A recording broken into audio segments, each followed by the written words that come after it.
여러분 안녕하십니까. 아침의 매일경제 이상훈입니다.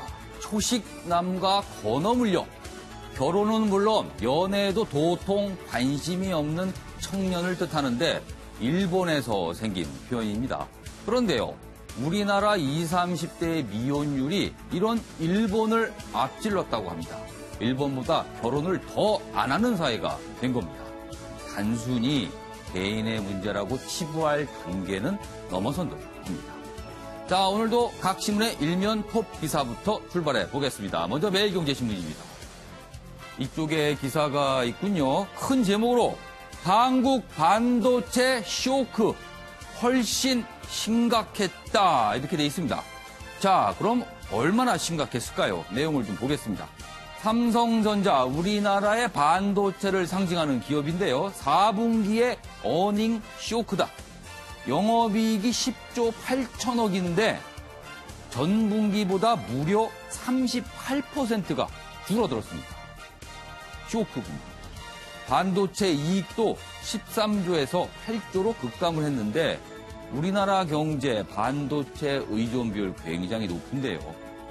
뭔가 심각한 상황으로 가고 있는 듯합니다. 자, 다음은 경향신문 보겠습니다. 김정은, 시진핑 종전 선언 후 평화협정에 중국 참여 추진 이렇게 돼 있습니다. 김정은 북한 국무위원장 지금 3박 4일 일정으로 중국을 방문 중인데 어제 시진핑 주석과 정상회담을 했습니다. 그 내용을 경향신문은 종전 선언 후 평화협정의 중국 참여 추진 이렇게 추정을 했군요. 내용 보겠습니다.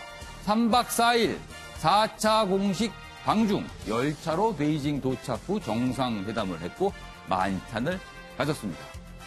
아직 구체적인 회담의 내용에 대해서는 자세히 알려지지 않고 있지만 평화협정 얘기를 하지 않았을까 이런 추정들이 나오고 있습니다.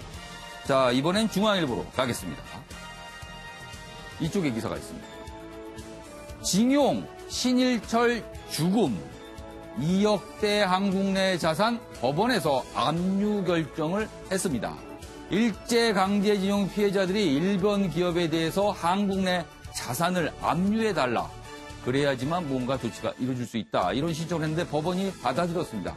그러나요, 일본은 기업 불이익된 즉각 조치를 취했다. 이렇게 우리에게 또 엄포를 놨습니다. 무슨 조치를 하겠다는 건지 궁금해요. 자, 이번에는 국민일보 보겠습니다.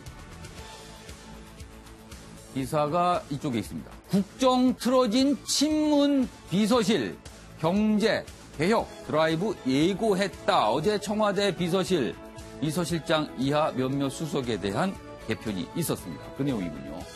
투톱 갈등, 그동안 꽤 진행됐습니다. 정책실장과 경제부총리 갈등 등등등 있었는데 집권 1년, 2년차 혼란을 의식해서 친문을 전면에 내세워 국정을 틀어지는 모습이다. 이렇게 경향신문은 전하고, 국민일보군요. 국민일보는 전하고 있습니다. 자, 지금까지 일면 기사 짚어봤고요. 오늘도 네 분 패널께서 자리하셨습니다. 한 분씩 소개해드리겠습니다. 먼저 정웅갑 MBN 해설위원 나오셨고요. 김상일 시사평론가, 이수희 변호사, 그리고 오늘은 특별히 대북문제 전문가 모셨는데요. 김열수 한국군사문제연구원 안보전략실장도 나오셨습니다. 안녕하세요. 네, 안녕하세요.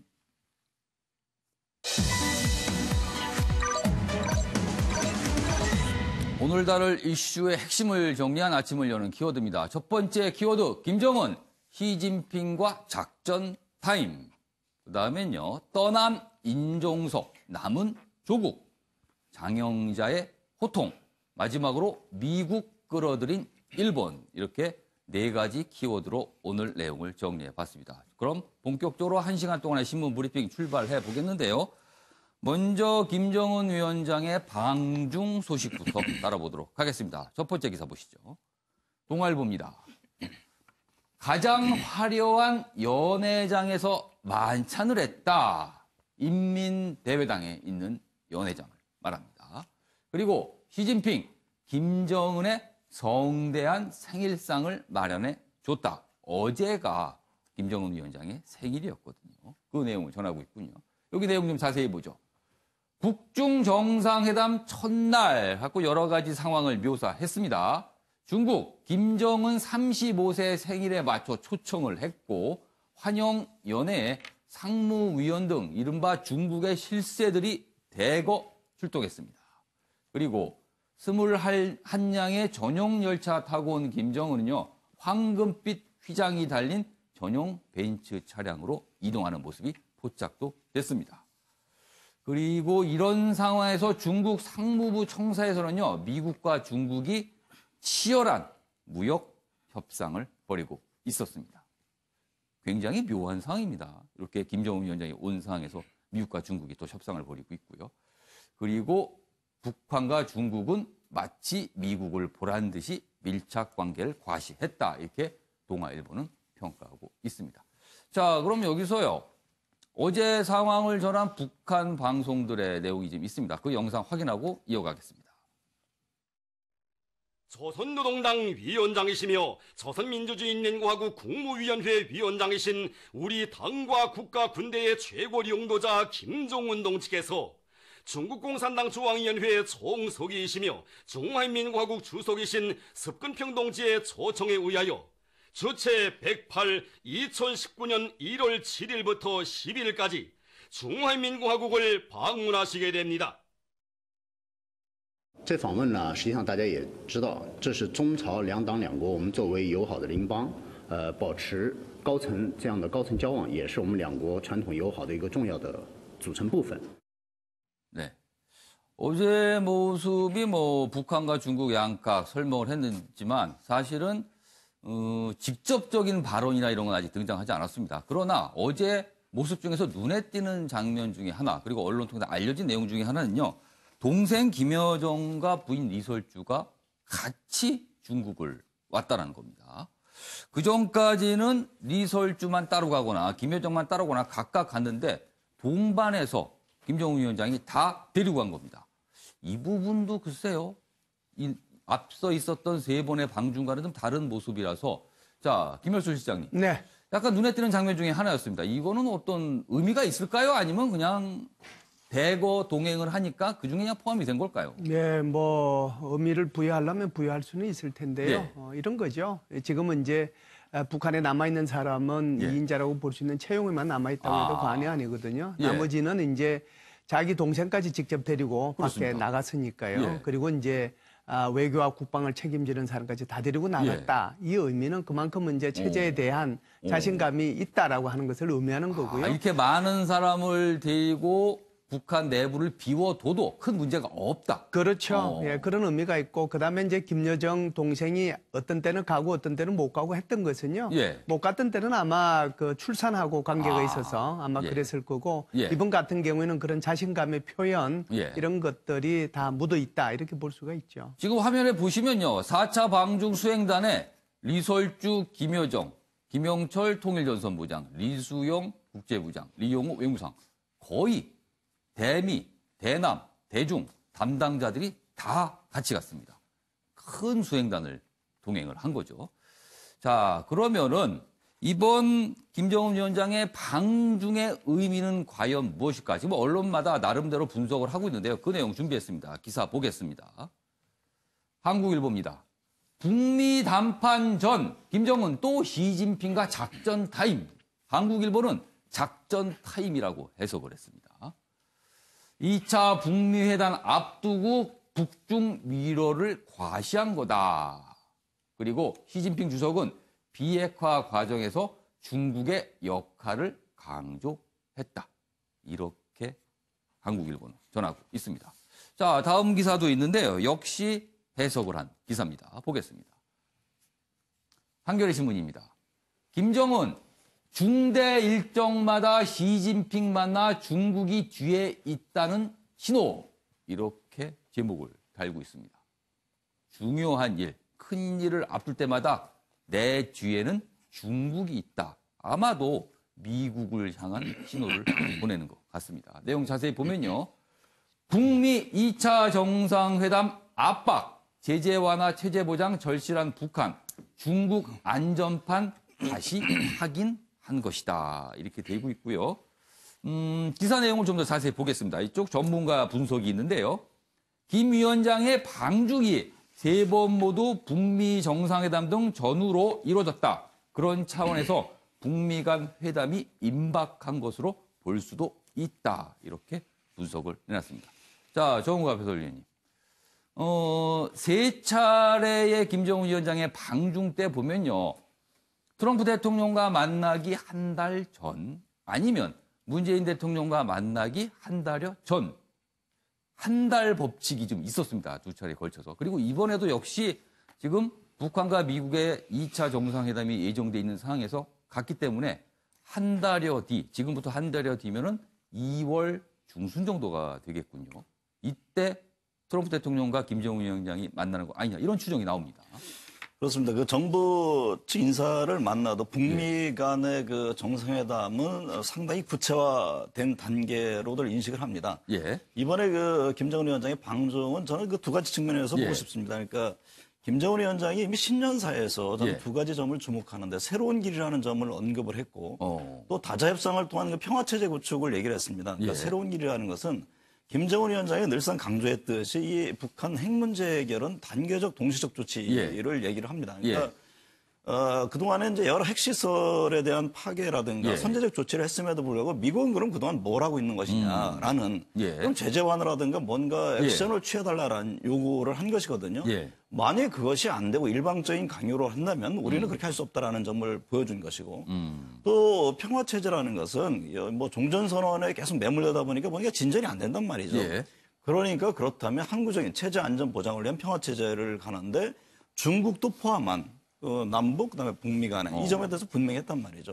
근데 이번에 그 북중 정상회담 물론 이제 북미 정상회담을 앞둔 여러 가지 포석 측면이 있을 겁니다. 이 두 가지 안을 담은 여러 가지 협의할 논의할 사항이 있습니다만 저는 또 한편에서 보는 것은 기사의 헤드라인에 작은 제목에도 나와 있습니다만은 지금 현재 그 중국은 미국과 엄청난 무역 협상을 하고 있습니다. 이른바 무역 전쟁이라고. 그것도 좀 베이징에서 이루어지고 있습니다. 그 협상이. 그렇죠. 그러니까 북한의 필요성뿐만 아니라 중국 입장에서도 굉장히 북한이 필요한 겁니다. 그러니까 중국이 무역 협상에서 쓸 수 있는 카드라는 것이 어떤 북한의 핵 문제 해결을 위해서 자기는 중요한 역할.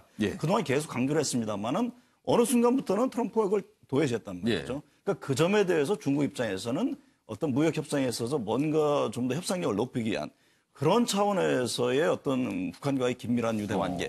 이것을 좀 천명할 필요가 있었다. 그러니까 저는 일방적인 어떤 뭐 북한의 어떤 그런 의도뿐만 아니라 중국 입장에서도 당장 어떤 무역 협상 과정에서 상당히 북한이라는 위치, 비핵화에 있어서 자기네 역할이 중요하다라는 점을 강조하기 위해서 북한과 중국의 정상 간의 만남이 이어졌다. 저는 이렇게 해석을 해보고 있습니다. 김일철 실장님. 네. 언론마다 여러 가지 해석을 내놓고 있습니다. 이번 방중의 의미가 과연 무엇일까?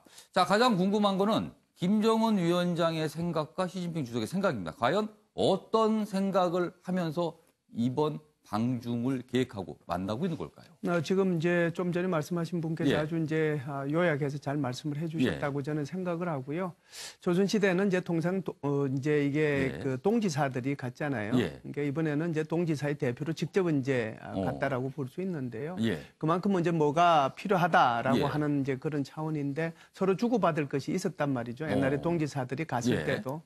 그런 차원에서 보면 북한은 북한대로 요구하는 게 있을 거고 중국은 중국대로 아마 요구하는 게 있을 거라고 생각을 합니다. 그래서 제일 이제 북한의 입장에서 보면 제일 중요한 게 저는 두 가지라고 봐요. 하나는 이제 곧 있게 될 북미 정상회담에서 그러니까 북한 입장에서 보면 중국의 지원이 필요하다라고 하는 거고 거기에 따라서 어떤 협상 전략을 짤 건가 하는 것이 가장 핵심적이겠죠. 두 번째는 지금은 이제 계속해서 북한이 유엔 안전보장이사회로부터 경제 제재를 받고 있지 않습니까? 사실상 굉장히 힘든 상황입니다. 그러니까 작년 같은 경우는 재작년은 마이너스 3.5%의 GDP 하락률을 기록했는데 아마 2018년도에는 마이너스 5% 이상의 경제 성장률 하락이 있을 걸로 생각을 하고 있거든요. 어떻게 보면 지금 굉장히 힘든 상황인데 여기에 대해서 어떤 형태로든지 간에 지원의 문제 이게 이제 있을 거다라고 저는 보고요. 중국 입장에서는 다시 또 한 두 가지 차원에서 필요하다라고 보는데요. 첫 번째는 이제 아까 말씀하셨다시피 어떻게 보면은 중국이 계속해서 북미 협상에서 소외돼 있는 거잖아요. 예. 그 소외를 좀 이렇게 보완하기 위해서 북중 정상회담을 하지만 예. 그런데 평화협정이라고 하는 거 예. 그리고 이 평화협정을 위해서 다자회담이라고 하는 것을 하자라고 하면 중국이 들어오게 되거든요. 그래서 이제 중국이 본격적으로 플레이어로서 역할을 할 수 있다라고 하는 거죠. 그런 의미에서 이제 굉장히 이제 중요한 역할을 할 수 있는 거고 예. 두 번째는 이제 좀 전에도 말씀하셨다시피 예. 가장 중요한 것 중에 하나가 미국과 중국 사이의 예. 무역 분쟁인데 예. 여전히 북한은 중국으로 봐서는 중요한 협상의 칩이 될 수 있다고 하는 것을 보여주는 거예요. 그래서 제가 볼 때는 동지사의 대표로 가긴 하지만 예. 중국은 중국대로의 북한이 예. 필요한 이유가 있고 예. 북한은 북한대로 중국이 필요한 이유가 있어서 양 국가의 전략적 이익이 딱 들어맞은 시기가 바로 이쯤이지 않는가. 그렇기 때문에 지금 북중 정상회담이 열리고 있다 이렇게 볼 수 있습니다. 그렇다면 지금 김열수 실장님의 분석대로라면 지금 김정은 위원장과 시진핑 주석은 굉장히 서로 주고받기가 바쁘게 이루어지겠네요. 서로의 그렇죠. 원하는 바를. 그렇기 때문에 어제 이제 1시간 동안 이제 공식적인 회담을 하고 예. 그리고 나서 4시간 동안 이제 뭐 연애를 했다라고 하니까 아마 거기서 포도주 한 잔 먹으면서 뭐 이런 얘기 저런 얘기 할 수 있는 얘기들은 아마 다 했을 거라고 저는 생각을 해요. 알겠습니다. 자, 김선일 평론가. 네. 여기서 한 가지 궁금한 것 또는 조금 걱정되는 부분은요. 네. 지난해입니다. 김정은 위원장이 시진핑 주석을 만나서 미국에 대해서 강성 입장을 표명하자 트럼프 대통령이 강한 불만을 나타냈습니다. 중국만 갔다 오면 달라진다. 네네. 이렇게 불만을 표시했거든요. 그리고 미국은 분명히 다자보다는 비핵화 문제를 양자 문제로 해결하기를 원하고 있는 상황이거든요. 네. 자, 이번 방중과 관련해서 트럼프 대통령 그리고 미국 정부가 뭔가 불만을 가질 가능성 어떻게 보십니까? 이게 두 가지 측면이 저는 다 있다고 봅니다. 예. 불만을 가질 수 있는 측면이 있고 예. 희망을 가질 수 있는 측면이 있습니다. 완전 다른 건데요, 그럼. 제가 오늘 아침에 오면서 사실 이거 질문 나올 것 같아가지고 예. 그 전 헤이글 국방장관 예. 비서실장하고 좀 제가 통화를 좀 해보고 왔는데요. 이른 아침에요? 예, 예. 거기는 이제 저녁이니까, 아. 오후니까. 예. 그래서 이제 거기서 하는 얘기는 그런 거죠. 예를 들어가지고 중국이 이전에 말씀하신 예. 대로 무역에 대한 레버리지로 북한을 활용하려고 들을 수 있는 부분에 대한 경계심도 있지만 그 무역에 대한 부분을 잘 하기 위해서 예. 북한을 잘 설득할 가능성도 있는 겁니다. 어. 왜냐면은 미국은 지금 이게 북한한테 기회인 게요. 미국은 예. 지금 중동 지역에서 예. 철군을 시키고 있잖아요. 그렇습니다. 약속을 하고 있고. 예. 그렇기 때문에 그 부분에 대해서도 또 다른 쪽에서 성과를 낼 부분을 만들어야 돼요. 트럼프 입장에서는. 그렇기 때문에 북한한테 오히려 좋은 기회가 이게 되는 것이죠. 그리고 그 중국과 미국의 무역 협상에서 지금 예. 미국이 예전하고는 다르게 우위를 점해가고 있거든요. 그렇기 때문에 중국에다가 경계심을 가지고 있지만 반면에 희망하는 바는 또 뭐냐면 이 무역이라는 부분에 대해서 우위를 점했기 때문에 북한을 좀 더 설득해주고 역할을 중국이 할 수도 있겠다. 이런 생각도 동시에 하고 있는 겁니다. 그렇다면은 지금 비핵화 문제와 미국과 중국 간의 무역 협상이 뭔가 연결이 돼서 맞물려서 같이 돌아갈 수 있다. 이런 분석도 이게 나오고 있는 거예요. 3자가 다 그 생각을 하고 있는 거죠. 역시 미국 트럼프 대통령 돈 문제와 또 연관을 시키는 건가요? 예, 정부합이.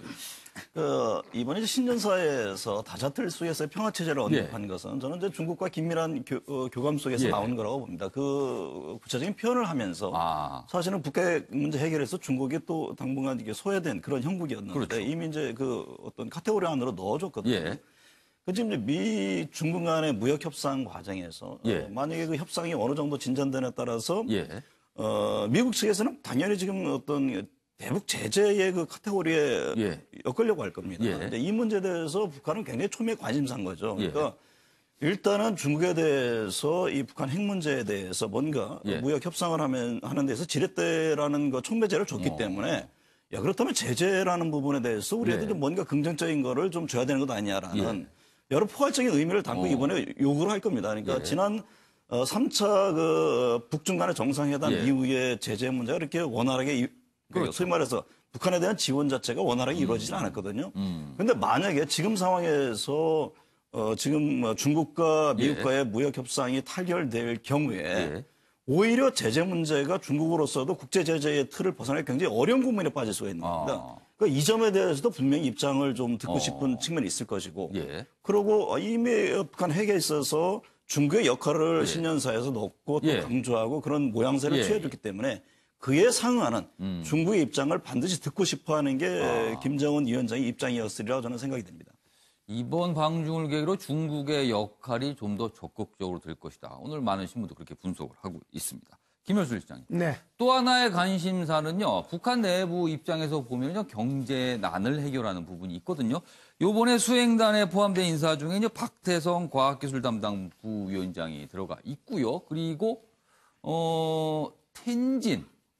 중국의 텐진은 사실 경제 개발의 어떤 상징처럼 된 도시인데 이런 곳을 김정은 위원장이 방문하지 않을까 이런 전망도 나오고 있거든요. 그렇다면 경제 발전에 대해서 분명히 중국에 가서 뭔가를 좀 보고 오겠다. 그리고 뭔가를 좀 얻어가 오겠다. 이런 얘기도 좀 있습니다. 네, 그거 분명히 있죠. 예. 박태성 부위원장이라고 하는 사람, 이 사람은 2012년도 12월 달에 삼지연에 올라갔을 때 그때 같이 동행했던 사람이고 그 이후에 소위 말해서 자기 고모부를 처형하는데 일익을 담당했던 사람이죠. 그리고 나서 평안남도 도당위원장을 했던 사람이고 지금은 이제 말씀하신 것처럼 교육 담당 그리고 과학 담당에 이제 장관 역할을 하는 그런 사람이면서 당의 부위원장 역할을 하고 있거든요. 그런데 이 사람은 그 전에도요. 김정은 위원장이 1차 방중, 2차 방중 하고 난 뒤에도 계속해서 이 중국을 방중을 합니다. 그러니까 자기만 가는 것이 아니고 소위 말해서 각 시도의 도당위원장들 그런 사람들을 꾸려가지고 시찰단 비슷하게 해가지고 가서 이미 중국을 몇 차례 보고 왔던 사람이거든요. 중국의 이제 발전된 부분을 눈으로 보고 왔다는 그렇죠. 거네요. 게다가 지금 이제 말씀하신 것처럼 오늘 하루 일정이 비어 있는데 오늘 한 번 더 정상회담을 할지 그렇지 않으면 지금 말씀하신 바와 같이 텐진이나 상해나 이런 데로 이제 갈 수 있을지 이건 좀 두고 봐야 될 텐데요. 제가 볼 때는 이제 뭐 갈 가능성이 굉장히 높다 이렇게 봅니다. 그렇기 때문에 텐진 같은 데든 뭐 상해든 지금은 이제 뭐 우리로 말하면 KTX 같은 거 고속열차를 이제 타고 갈 수 있으니까 고속열차에 대한 것도 이제 한번 김정은 위원장이 직접 타볼 수도 있기 때문에 여러 가지 이제 목적이 아마 있을 겁니다. 그래서 그것도 타면서 사실상 텐진에 가서 또는 상해에 가서 발전된 중국의 모습을 보면 김정은 위원장이 차후에 무엇을 어떻게 해 나가야 될지 하는 데 대해서 결심하는 데 도움을 좀 주지 않을까. 그런 차원에서 아마 오늘 일정 전체가 좀 비어 있고 그런 차원에서 아마 이 사람을 데리고 가지 않았는가 봅니다. 김정은 위원장이 7일 밤에 북한을 떠나서 중국 국경을 넘었을 때 텐진을 지나서 갔거든요. 그러나 그때는 북한 열차를 타고 갔습니다.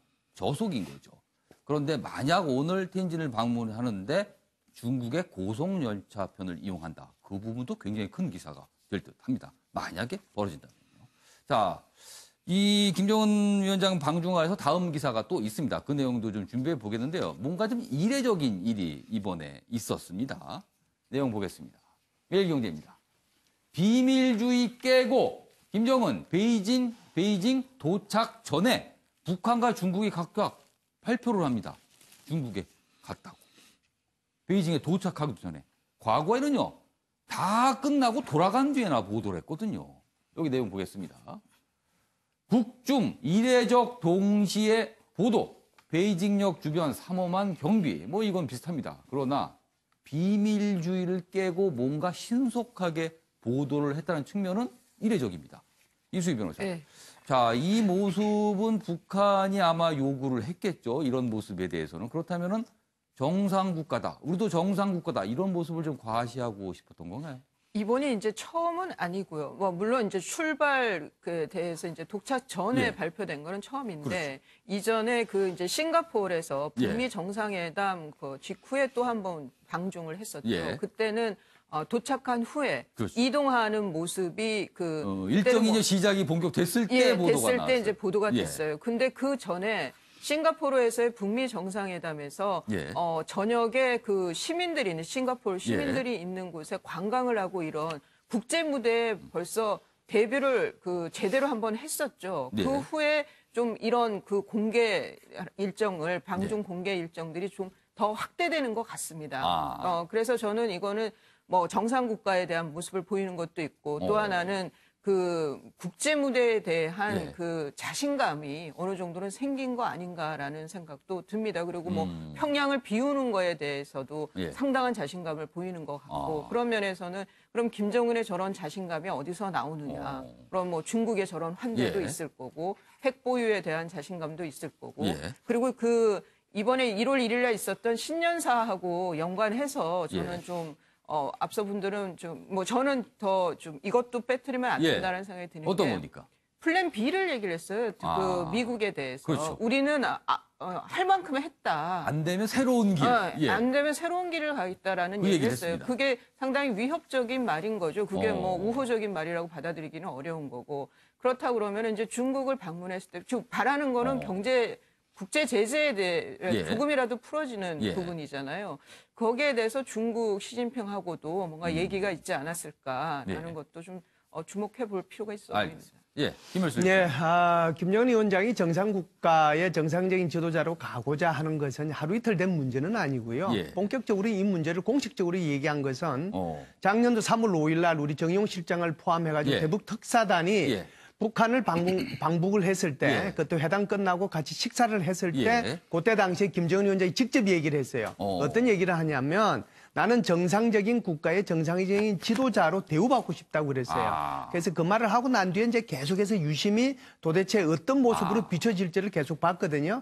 이제 그때 보면 우리 지금 변호사님께서 말씀하신 것처럼 6.12 정상회담 할 때도 그리고 6월 20날 김정은 위원장이 세 번째 방중했을 때도 이제 일정들이 공개되기 시작을 했는데요. 사실상 올해 1일 날 북한의 신년사를 보면은 전혀 형식이 좀 다르지 않아요? 그렇죠. 그러니까 작년까지만 하더라도 정말 딱딱한 노동당 청사에서 그냥 아무도 없는 데서 이렇게 얘기를 했는데 상반신만 보이고 마이크만 보이는 그렇죠. 이번 같은 경우에는 거의 그냥 이게 미국의 무슨 뭐 대통령의 그렇습니다. 서재인지 또는 서구 국가 지도자의 서재인지 모를 정도로 이게 이제 그런 모습들을 계속 보여주는 거고 그 일환에 이번에 이제 조금 한 3시간 전에 이제 발표된 건데 앞으로는 아마 가기 전에 아마 또 발표되고 아마 그럴 겁니다. 그래서 정상적인 국가의 정상적인 지도자로 가기 위한 일종의 몸부림 그런 것들을 전 세계에 보여줌으로써 나도 이상한 국가의 나라의 지도자가 아니다라고 하는 것을 선전하고 싶은 거죠. 자, 오늘 좀 방중 일정이 계속 이어집니다. 아마 많은 뉴스가 쏟아질 텐데요. 이후 MBN의 방송에서도 나오는 대로 전해드리도록 하겠습니다. 자, 다음 주제로 넘어가 보겠습니다. 청와대 인선 얘기입니다. 여기 있습니다. 기사 보시죠. 중앙일보입니다. 3선 지낸 두 원조 친문의 귀환이다. 바로 노영민, 강기정 각각 비서실장과 정무수석에 임명이 됐습니다. 극과 극의 정치 복원될까?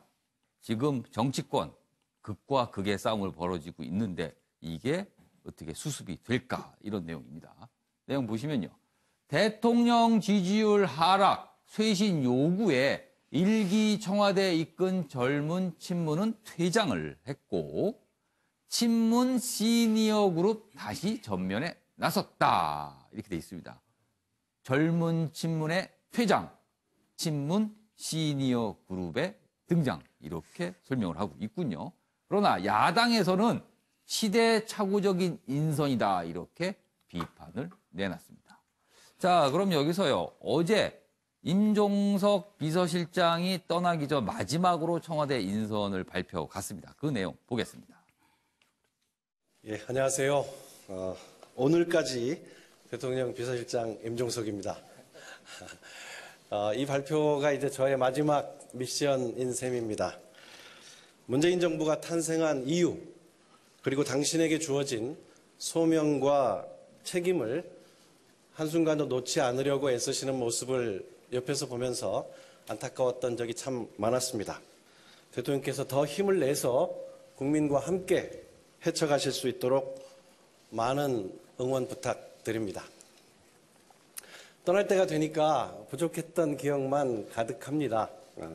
노심초사 지켜봐 주신 국민 여러분께 진심으로 감사 인사를 드립니다. 임종석 지금은 이제 전 비서실장이 됐습니다. 어제 모습인데 표정이 굉장히 밝습니다. 떠나는 사람치고는 굉장히 기뻐하는 건가요? 아무튼 굉장히 밝은 표정으로 인선을 발표하는 영상 보셨는데요. 일단 김수환 평론가. 네. 지금 뭐 중앙일보는 원조 친문 그리고 친문 시니어 그룹 이렇게 묘사를 했습니다. 그리고 네. 정치가 지금 극한 대립인데 이 갈등을 풀어낼 수 있을까 이렇게 기사를 싣고 있거든요. 네네. 어떻게 보십니까? 일단은 뭐 기대를 해야죠. 예. 예. 이 굉장히 기강 해이 문제도 있고 예. 경제가 어려워진 문제도 있고 예. 이 국면에서 청와대는 성과를 내야 되는 절박함도 있고 그렇기 때문에 제가 듣기로는 원래 연말에 예. 노영민 비서실장 카드가 예. 그 검토가 됐었는데 늦춰진 이유가요. 사실은 이 친정체제 강화라든가 친문 인사의 결집이라든가 이런 쪽으로 기사나 정치적 이미지가 너무 갈 것 같아서 고민을 많이 했다 이런 얘기를 제가 들었어요. 근데 그럼에도 불구하고 인수를 한 거네요. 그렇죠. 그러니까 지금 상황이 사실은 정말로 성과를 내야 된다라는 절박함이 저는 있다고 보여집니다. 그렇기 때문에 물론 야당에서는 소통의 문제 이게 너무 자기끼리의 힘이 강해지는 거 아니냐라는 우려를 하지만 그 부분은 뭐 아직 뭐 그런 결과가 나온 게 아니잖아요. 그러니까 국민을 위해서는 사실은 정권이 잘 돼야 되는 거 아닙니까? 야당 입장에서도 그걸 바래줘야 되고. 그래서 우려는 충분히 이해하는데 지금 상황에서는 그 노영민 그 신임 실장의 정치적 이력이나 어떤 이런 것들을 볼 때 소통을 잘 할 수 있는 충분한 역량이 있다. 이걸 좀 믿어주고 그리고 그거에 대해서 좀 더 그 같이 하려는 자세를 견지해 주는 것이 좀 좋겠다 이런 생각이 들고요. 나가는 비서실장은 아까 밝다고 그렇게 말씀하셨는데 제가 볼 때는 밝다기보다는 약간 아쉬움이 많은 표정이 아닌가. 표정이 좀 묻어납니까? 그런 모습이? 저는 좀 그런 생각이 들었어요. 왜냐하면 지금의 상황이 우리가 이제 이런 얘기가 있지 않습니까? 박수 칠 때 떠나라 이런 얘기가 있는데 박수를 받고 떠나는 건 아니거든요, 지금. 그러네요. 생각해 보니까 박수까지는 아닌 것 같습니다. 그렇죠. 그렇기 때문에 뭐 경질성이 아니다라고 일부러 청와대가 이름을 붙여줘야 될 정도의 상황이기 때문에 그렇게 밝았다? 저는 그렇게 개인적으로 보지는 않습니다. 그럼 여기서 어제 이전 자리에 올랐죠? 노영민 새 비서실장 그리고 강기정 새 정무수석 각오를 밝혔는데 그 내용도 좀 보겠습니다. 사실 저는 많이 부족한 사람입니다. 그러다 보니까 참 두렵기도 합니다. 그 부족함을 경청함으로써 메우려고 합니다. 어떤 주제든 누구든 어떤 정책이든 가리지 않고 경청하겠다라는 약속을 드립니다. 정무가 뭘까, 정무수석이 뭘 하는 일일까를 생각해 봤습니다. 정책에 민심의 옷을 입히는 거다. 대통령님의 뜻을 잘 국회에 전달하고 국회의 민의를 또 역시 대통령님께 잘 전달하는 것이 저의 역할이지 않을까 이렇게 생각을 해봅니다. 정책의 민심의 옷을 입히는 것이다. 굉장히 인상적으로 들리는 대목이었습니다. 자, 노영민 새 비서실장과 강기정 새 정무수석 앞으로의 역할 오늘부터 본격적으로 일을 시작했기 때문에 좀 지켜봐야 될 것 같고요. 그런데 임명 과정에서 조금 생각해 볼 문제도 좀 있었습니다. 그 내용 좀 보겠습니다. 조선일보입니다. 김정은 왔는데 주중대사는 공석이다. 이 부분이 조금 지적이 어제 계속 나왔죠. 김정은 위원장이 중국을 방문한 상황에서 주중대사였던 노영민 전 주중대사가 청와대 대통령 비서실장으로 간 겁니다. 비서실장 내정대에 어제 귀국을 했는데요. 지난 3차 방중 때도 그때 당시 노영민 주중대사는 중국에 없었다. 뭐 이 부분은 그렇다 치고 주중대사를 비서실장으로 앉히게 되면 지금 공석이 된 거거든요. 중국과의 관계 굉장히 중요한 상황.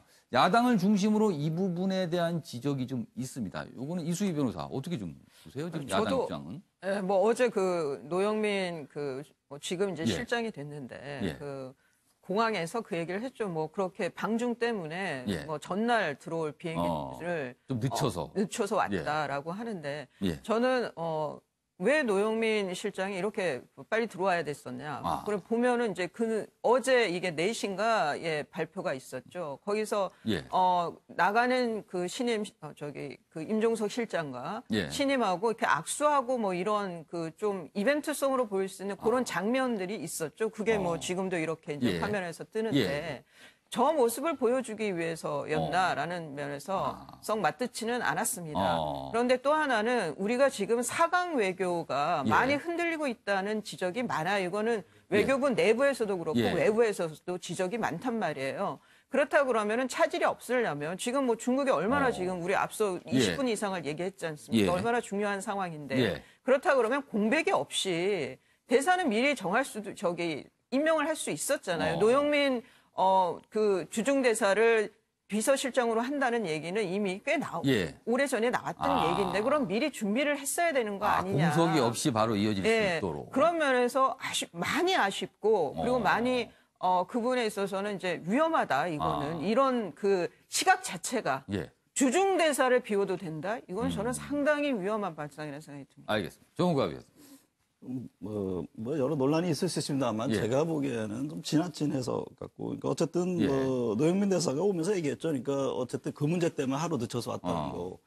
그리고 배경은 어제 회견에서 모습이 아니라 내일 아마 그 대통령 회견 예정돼 있는데 새로운 체제에서 새롭게 어떤 참모진을 배석하려는 그런 의미가 있었을 겁니다. 그러니까 국내에서 굉장히 중요한 일정이죠. 그러니까 대통령 회견이라는 게. 그렇습니다. 물론 김정은 위원장의 중국 방문도 중요하지만 그런 점들을 감안한 그런 움직임이라고 저는 이해가 되고요. 노영민 실장의 이번 임명은 저는 몇 가지 측면에서 그러니까 그동안에 어떻게 보면은 뭐 예를 들면 기강 문제라든가 리더십 문제 이게 상당히 좀 지적이 되어 왔는데 분명히 뭐 기사에도 얘기했습니다만 어떤 신뢰를 바탕으로 상당히 이제 그립을 가져갈 겁니다. 그렇다고 해서 뭐 강한 형태로 가느냐 저는 국회와의 그 대화가 상당히 중요하잖아요. 이제 소통의 문제를 대통령도 여전히 강조하기 때문에 그 점에 대해서 좀 적극적으로 나서지 않을까. 그러지 않으면 지금 여러 가지 문제라는 게 어쨌든 업체화해야 되거든요. 적폐청산 이런 문제, 여권이 지금 추진하는 것도 결국에는 법으로 만들어 가야 되는데 그런 점에 대해서 좀 진보하는 그런 움직임을 펼칠 것으로 좀 보여지고 저희가 3주 전에 또 신임 실장을 만났을 때 그 얘기를 합니다. 그러니까 정부적인가 워낙 이제 뭐 본인이 걸어온 길인데 결국에는 내년 총선이라는 문제가 있지 않습니까? 결국에는 올해 이제 경제적 성과를 내야 되는데 핵심 그러면 여러분 산업의 성장 동력을 뭘 가져갈 것인지 이 부분에 대해서 굉장히 고민들을 많이 하더라고요. 그러니까 지금 대통령이 강조하듯이 어떤 민생과 먹거리 이런 부분에 대해서 어떤 그 비서실에서의 어떤 그 아이디어와 정책의 어떤 역량 이런 부분도 저는 굉장히 의미 있게 앞으로 추진해 나가지 않을까 그런 생각을 해봅니다. 지금 말씀하시는 동안 이제 배종호 세안대표 자리하셨습니다. 기사 내용이 몇 가지 더 준비되어 있어서 마저 보고 제가 발언 기회 좀 드리겠습니다. 그럼 좀 냉철한 분석을 좀 해주시죠. 자, 다음 기사에 넘어가 보겠는데요. 이번 인사 관련해서 또 관심을 끄는 인물이 있습니다. 바로 조국 민정수석은 인사 대상이 아니었습니다. 그런데 한국일보는 이런 제목을 아주 짧게 달았습니다. 언터처블 조국이다. 해당 사항이 없다는 거죠. 여기 있습니다. 청와대 검찰개혁 강한 의지 20개월 장수 민정수석으로 과거 정부 때 초대 민정수석은 짧게는 4개월, 길어봐야 1년 정도만 하고 물러났는데 20개월째 재직을 하고 있으니까 장수 민정수석이다 이렇게 묘사를 했어요. 5월 청와대 인사 때 물러날 것이다 이런 관측도 나오고 있고요. 야당은 책임을 물어야 한다. 지금 계속 반발을 하는 상황입니다. 자, 인사 관련해서 또 다른 인물, 이 인물의 얘기도 마저 이어가 보겠습니다. 내용 보시죠. 다음 기사입니다. 임종석 전 비서실장입니다. 임종석 비서실장 하며 치아 6개 뽑아. 그만큼 힘들었다는 거죠. 이가 다 무너질 정도로 힘들었다는 겁니다. 입각보다는 내년 총선 출마에 무게를 두고 있는 것 아니냐 이렇게 중앙일보는 전하고 있습니다. 자, 배정호 교수님.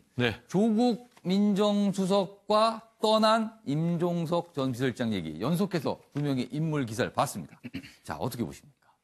일단 조국 민정수석은 계속해서 최근에 전국의 중심이 되고 있지 않습니까?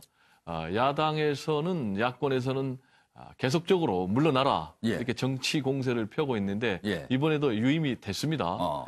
보통 뭐 민정수석이 길에 한 1년 정도인데 20개월 했는데 앞으로도 계속 할 것 같지 않습니까? 그럼 언제까지 할 거냐? 일단 사법개혁 특위 기간이 6월까지니까 6월까지는 할 것으로 보이고요. 최소한. 그렇습니다. 최소한. 문재인 대통령 왜 이번에 그러면 야권의 공세 요구에도 불구하고 유임을 시켰느냐. 역시 가장 중요한 것은 여기에서 조국 민정수석을 경질할 경우에 교체할 경우에는 국정 주도권을 상실할 수가 있다. 야권의 공세에 밀릴 수가 있다. 그렇기 때문에 일단 할 수가 없고요. 더 중요한 것은 일단 조국 민정수석 하면은 검찰 개혁의 상징입니다. 검찰 개혁 지난번에 이제 촛불 민심들이 1순위로 꼽았는데 지금 검찰을 개혁하려면 아무래도 비검찰 출신이어야 되지 않겠습니까? 그렇다면은 비검찰 출신의 민정수석, 조국을 대체할 만한 그런 인물이 없다는 거예요. 대체 두 가지 측면에서 그렇습니다. 그런 두 가지 측면에서 야권의 공세에도 불구하고 문재인 대통령 이번에 유임시켰고 그럼 장기적으로 조국 민정수석 어떤 선택을 할 것이냐. 지금 뭐 정치권에서는 학교로 돌아가기보다는 총선에 출마하지 않겠느냐. 본인은 계속 끝나면 학교로 간다는 얘기를 계속 반복적으로 했어요. 근데 이제 그 부분을 좀 지켜봐야 되겠는데 제가 볼 때는 학교로 돌아가기보다는 총선을 통해서 정계에 뛰어들 가능성이 있다. 그리고 정계에 뛰어들 경우에는 단순 국회의원에 끝난 것이 아니라 더 큰 꿈을 꾸면서 달려갈 수도 있다. 이런 생각을 해봅니다. 알겠습니다. 김사희 평론가. 또 다른 인물인 임종석 전 비서실장. 지금 중앙일보는 총선 얘기를 좀 했습니다. 그러나 입각과 총선 두 가지 길이 있다는 분석이 있어요. 어떻게 전망하십니까? 제가 볼 때는 뭐 큰 꿈 얘기가 나와서 그런데요. 임종석 비서실장이 큰 꿈을 꾸고 있다는 얘기는 계속해서 회자된 이야기입니다. 근데 진짜 큰 꿈을 꾸고 있는 건 맞습니까? 저는 좀 그런 얘기를 많이 들었습니다. 주변에서 그런 얘기가 꽤 있다는 거네요. 움직임이 있잖아요. 주변 인사들의. 그런 걸 볼 때 뭐 충분히 염두에는 두고 있다 이렇게 보여지고요. 그러나 이제 그것을 현실화시키는 데 대한 자신감은 또 다른 문제거든요. 왜냐하면 당내 기반이 굉장히 약합니다. 임종석 비서실장께서. 왜냐하면 지난번에 은평에 당내 경선에서도 사실은 그 패배를 하셨거든요. 그러니까 당내 그 당시만 해도 서울시 부시장을 지내고 막 나왔을 때이기 때문에 서울시에서 가지는 서울 지역에서 가지는 상징성도 굉장히 큰 분이셨는데도 그때 패배를 하셨기 때문에 당내 기반이 그렇게 강하지 않다는 걸 본인도 알고 있죠. 근데 입각을 한다? 그건 이제 당하고 좀 멀어지는 겁니다. 그거는. 그래서 만약에 큰 꿈이 있으시다면 제가 볼 때는 총선에 나오셔가지고 배지를 달고 당내의 기반을 닦는 일부터 차근차근 해나가시지 않을까라는 관측이 저는 좀 더 큽니다. 임종석 전 비서실장이 진짜 큰 꿈이 있다면 총선으로, 큰 꿈이 아니라면 입각 가능성. 뭐 이렇게 좀 정리가 될 수 있을 것 같습니다. 너무 제가 단정적으로 정리한 게 아닌가 하는 생각도 드네요. 자, 이번에는요. 우리나라 쇼트트랙을 대표하는 심석희 선수와 관련된 충격적인 이야기가 있습니다. 그 내용 보겠습니다. 경향신문입니다. 심석희 추가 폭로, 조재범 전 코치 17살 때부터 상습 성폭행. 이 내용이 충격적인 건요. 코치가 이런 일을 저질렀다는 얘기인 거죠. 그리고 10대 때부터 상습적이라는 거. 물론 지금 이 조재범 전 코치 측에서는 이 내용에 대해서 부인을 하고 있습니다만 조사를 벌이겠죠. 그렇다나 폭로 내용만으로는 굉장히 충격적입니다. 내용 보겠습니다. 평창 올림픽 직전까지 당했다. 청소년 성보호법 위반 고소.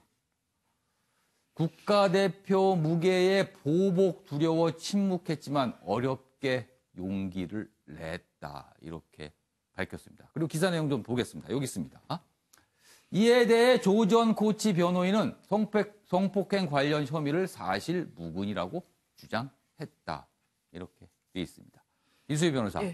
심석희 선수 그동안 코치의 폭행건만 얘기가 있었어요. 그러나 폭행건을 넘어선 성폭행까지 지금 폭로가 나왔습니다. 이게 이제 지금 뭐 조재범 전 코치는 사실 무근이다라고 이제 부인을 하면서 뭐 경찰 수사에 이제 협조하고 있다고 합니다. 그러니까 이거는 수사가 더 진행이 되고 뭐 재판까지도 봐야 되겠습니다만은 제 개인적으로는 그때 심 선수가 조 코치의 그 2차 항소심 그 재판 상습폭행 거기에 그 증인으로 나와서 그 증언한 내용이 상당히 격정적이었어요. 제 느낌에. 그래서 굉장히 저는 그때 장기간 아주 긴 시간 동안 아주 상습적으로 심하게 폭행을 당했나 보다. 그래서 심 선수가 저 정도까지 증언을 하나 보다라고 나름 생각을 했는데 이 기사를 보면서 그래서 그랬나 보다, 심석희 선수가. 이 폭로 내용이 진짜 진실이라면 그래서 그런 모습까지 보였겠구나. 그러니까 이제 상습, 그러니까 폭행을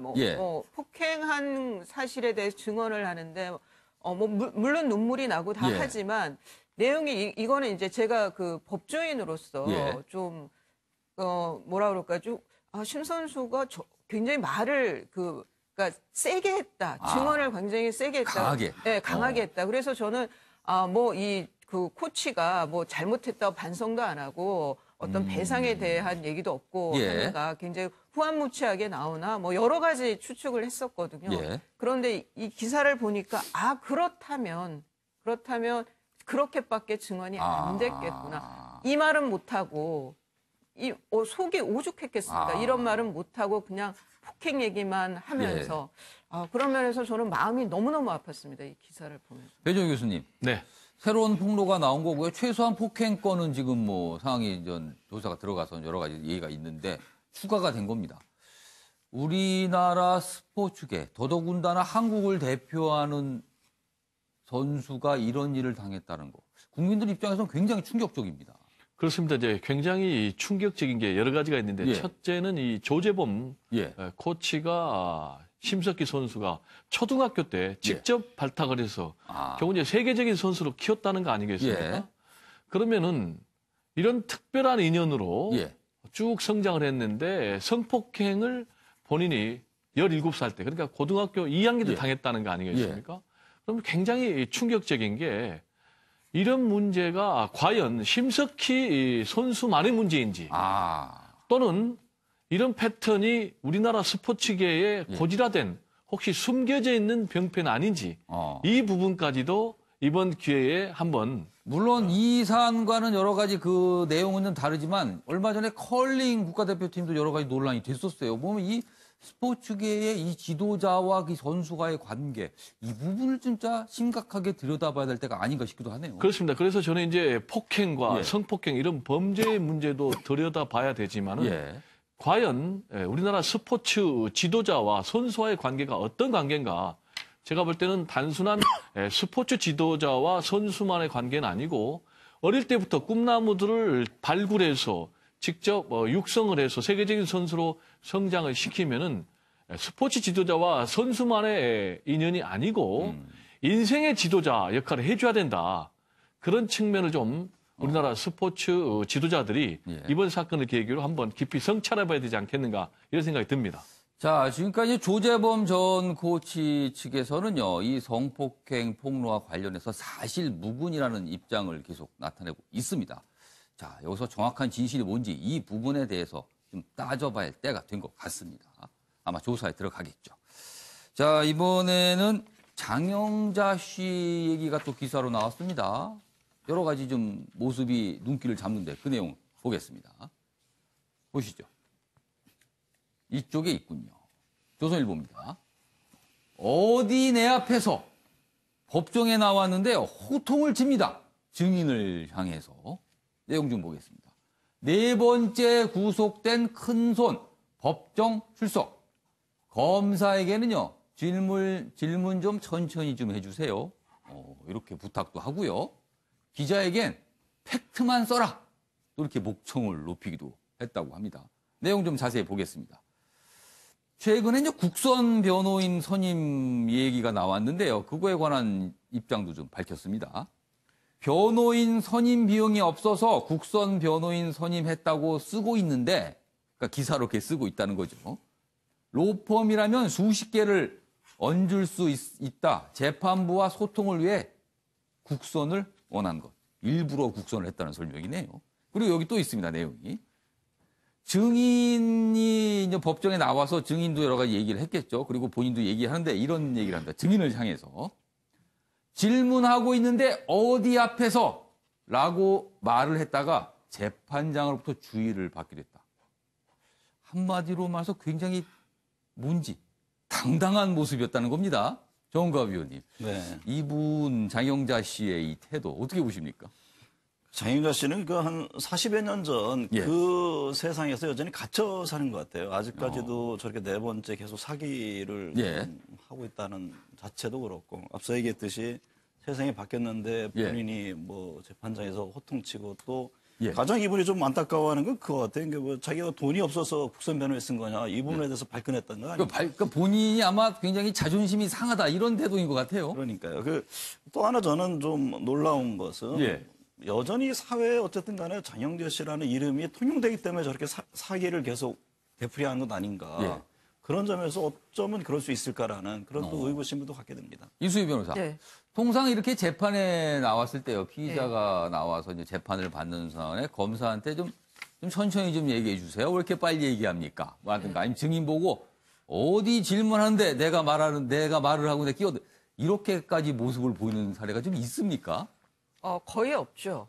거의 없는데 이 장영자 씨는 이제 왕년에 내가 누군데 이 생각을 아직도 하고 있는 것 같고. 통상적으로 재판을 받을 때는 이제 판사의 눈치도 좀 봐야 되기 때문에 좀 조용한 모습을 통상 보이지 않을까요? 그렇죠. 그리고 검찰에서 구형을 하기 때문에 다 잘 보여야 돼요. 피고인은 또 구속되어 있고. 그런데 이렇게 이제 호통을 친다는 건 제가 보기엔 좀 현실 인식이 좀 다른 거 아닌가라는 생각. 그러니까 왕년의 나에 여전히 갇혀 있다는. 아니면 본인이 들고요. 내가 뭘 잘못했는데 아니면 내가 어떤 사람인데 뭐 이런 생각이 깔려 있나요? 지금 이 증인에 대해서 이제 태도가 그거예요. 외려 내가 피해를 봤다. 내가 외려 속았다. 뭐 이런 취지의 지금 또 반박도 한 것 같은데 나름의 뭐 억울함은 있을 수 있지만 지금 이제 상당히 좀 이 사기 사건은 다른 게 없어요. 돈 빌릴 때 무슨 용도로 쓴다고 했냐. 그래서 그 용도로 썼느냐.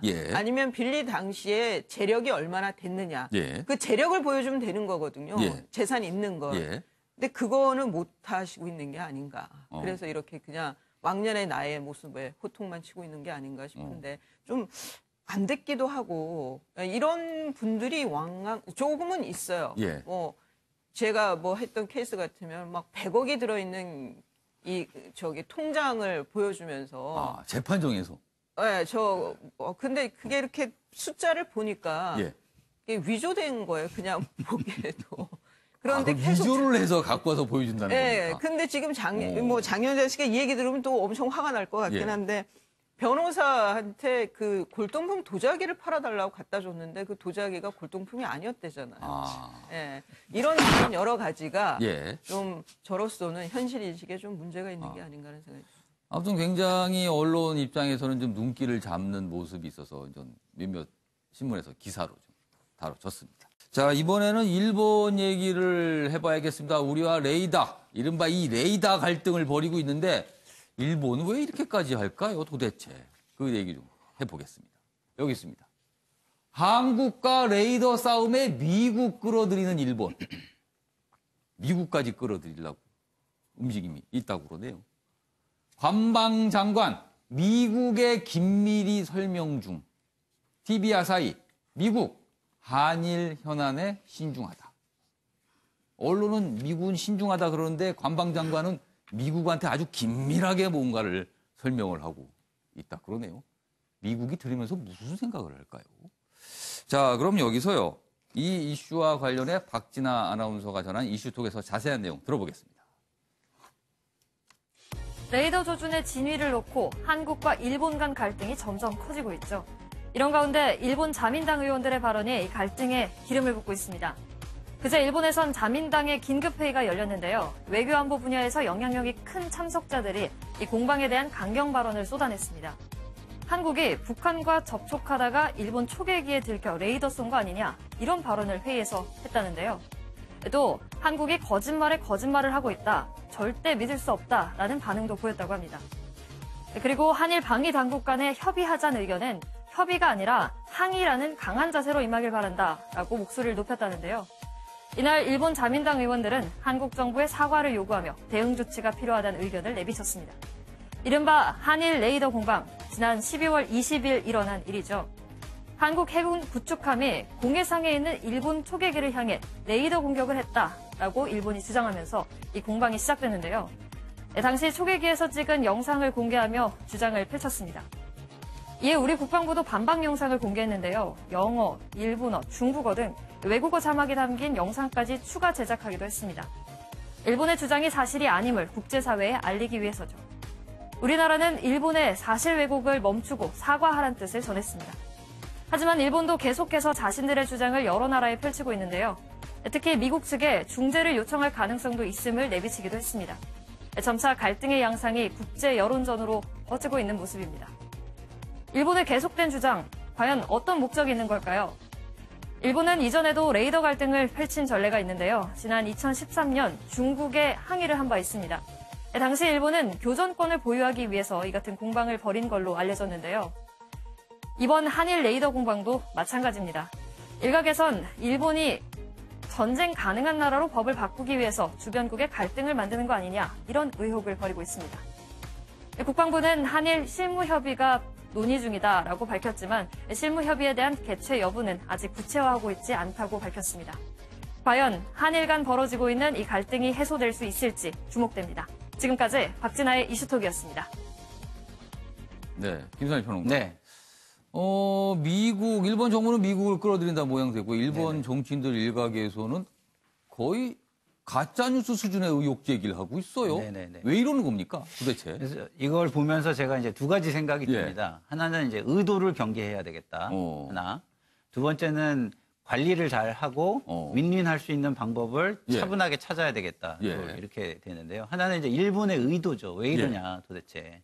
아까 아나운서님께서 잘 설명을 해주셨지만 이것이 보통 국가로 나가고 군사대국화로 나가기 위한 하나의 의도가 뒤에 깔려 있는 거라면 한 발씩 계속 그 역사를 쌓아가고 있거든요. 이번 건을 빌미로. 그렇죠. 그러니까 일본이 참 무서운 게 뭐냐면 한꺼번에 몰아쳐서도 하지만 그것이 안 될 때는 역사에 긴 시간을 두고 차곡차곡 쌓아가는 또 이 습성이 있습니다. 이게 굉장히 무서운 거거든요. 그래서 우리도 이런 것과 관련된 것들은 주변 국가, 국제사회에도 그렇고 우리 내부에도 그렇고 자료라든가 아니면 논리라든가 여론전이라든가 외교라든가 이런 걸 차곡차곡 쌓아서 우리도 준비를 해야 된다는 생각이 하나 들고요. 그러니까 이제 일본의 의도를 경계해야 된다.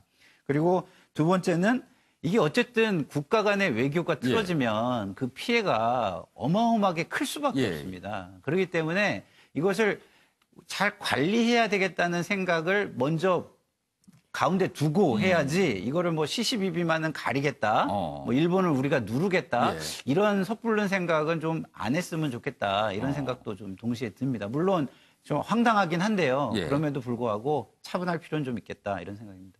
오히려 저렇게 발끈할 때 차분하게 차근차근 설명한 사람이 결국에는 이기더군요.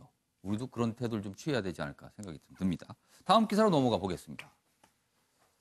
매일경제입니다. 트럼프와 틀어졌나? 김용 세계은행 총재 돌연 사임을 했습니다. 이유가 알도리가 없습니다. 일단 명목상은요. 이사회에서 사퇴 발표 뒤 휴가를 갔습니다. 그리고 개도국 투자 민간 기업에 합류하겠다. 이런 입장만 밝혔는데 왜 그만뒀는지 대해서는 딱히 얘기가 없어요. 임기가 3년이나 남았는데요.